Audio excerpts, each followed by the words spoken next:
জায়েদ খান, আপনি সবসময় বলে থাকেন গর্ব করে যে আপনি ঢাকা ইউনিভার্সিটির স্টুডেন্ট, এবং এটা নিয়ে আমিও সবসময় বলি যে হ্যাঁ, জায়েদ খান আসলেই অনেক সুন্দর করে কথা বলে।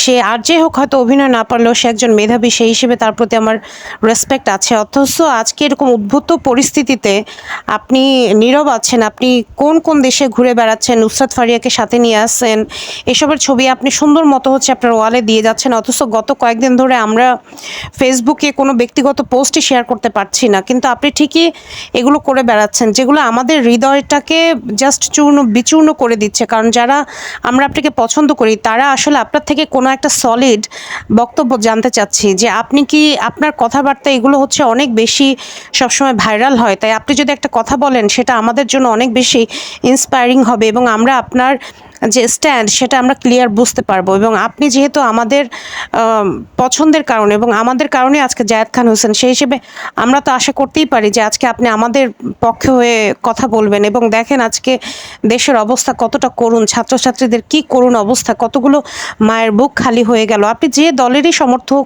হয়ে থাকেন না কেন, আপনি তো এই ব্যাপারটা কখনোই সাপোর্ট করতে পারেন না। আপনি একজন ঢাকা বিশ্ববিদ্যালয়ের ছাত্র, আপনি হয়তো অবলীলায় সিনেমা ইন্ডাস্ট্রিতে এসেছেন, মানে অনেক কোটি কোটি টাকা আপনি কামাতে পেরেছেন, কিন্তু আপনি খুব ভালো করে জানেন যে যে ছাত্রটা হচ্ছে বছরের পর বছর খেয়ে না খেয়ে পড়াশোনা করে, একটা দরিদ্র ফ্যামিলি থেকে, মধ্যবিত্ত ফ্যামিলি থেকে, মায়ের সর্বোচ্চ বাবার সর্বস্ব সেই ছেলেটা বা সেই মেয়েটার পিছে খরচ করে, যে আজ বাদে কাল এই ছেলেটা বা মেয়েটা এই পরিবারের হাল ধরবে, জীবনে একদিন উন্নতি আসবে, পরিবারের চিত্র পাল্টাবে।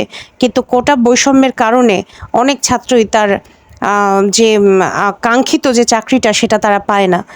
আপনি এটা খুব ভালো করেই জানেন যে এই বৈষম্যটা কতগুলো ফ্যামিলির জন্য কত কষ্টের। আমাদের তো চাকরি পাওয়ার কোনো লোভ নাই, কিন্তু তারপরেও আমরা সমর্থন জানিয়ে যাচ্ছি। আমাদের চাকরি পাওয়ার দরকারও নাই। আজকে পাবলিক বিশ্ববিদ্যালয়ের প্রত্যেকটা ছাত্রছাত্রীর ব্যাকগ্রাউন্ড আপনি চেক করেন, সবাই কিন্তু খুব একটা ধনী পরিবার থেকে আসেনি।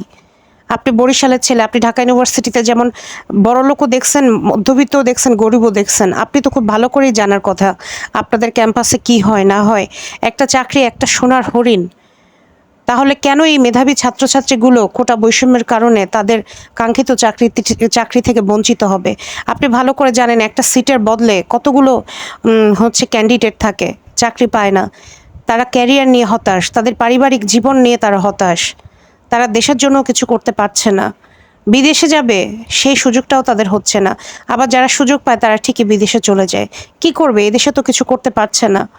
তাহলে আপনি যদি আমাদেরকে সাপোর্ট না করেন, আমাদের বলতে আমি বুঝাচ্ছি যে এই ছাত্রছাত্রীদেরকে যদি সাপোর্ট না করেন এবং এই ধরনের ফেসবুকে যদি পোস্ট দিয়েই যান, সেটা আমাদের মনকে ব্যথিতই করে। এবং এটা করে আপনি আমাদের ভালোবাসা কয়দিন ধরে রাখতে পারবেন? আপনার প্রতি যে সম্মান আমাদের জাগ্রত হয়েছে সেটা তো ভ্যানিশ হয়ে যাবে। আপনি দেখেন বুবলি ঢাকা বিশ্ববিদ্যালয়ের ছাত্রী হয়ে ঠিকই সে পোস্ট দিল। তাহলে আমরা কি আশা করতে পারি না যে আপনি একটা পোস্ট দিবেন? আমরা কি সেটা আশা করতে পারি না আপনার থেকে? এটা কি আপনার দায়বদ্ধতার কোনো জায়গা নাই? তার মানে জনগণের প্রতি, দেশের মানুষের প্রতি?